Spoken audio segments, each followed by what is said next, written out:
yra sunkiai sužalota moteris, atvykome į įvykio vietą ir šiuo metu turime duomenų, kad buvo sužalota moteris, kuri ligoninėje mirė ir nuvykus aptikus kitą asmenį kaip įtariamą kaltininką to įvykio, buvo rastas ir jo lavonas kaip įtariamą nusižudė.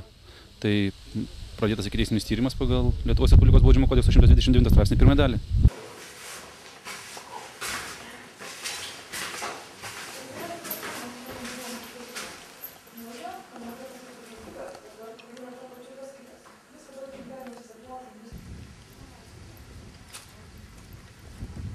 Atvažiuoja jau šeimininkė. Tuoj bus naujienų.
Ką mes vis tiek galime?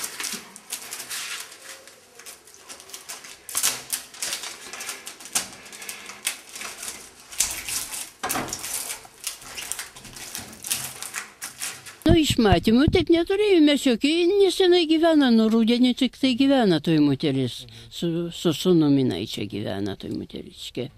Ir šiandien dar mačiau vaikščiųjų čia ir su vaiku ėjo, su tuo garniu čia ėjo jie. Viską, dar ranką pamojo, aš per langą žiūrėjau. Nieko. Vis čia atėjo, atsisėdau. Paskiau, suprantat, jau čia žiūriu, kad per langą žmonės čia, jau triukšmas koksai, policija pradėjo važiuoti. Na, tada sako, kad čia tokia nelaimė atsitiko.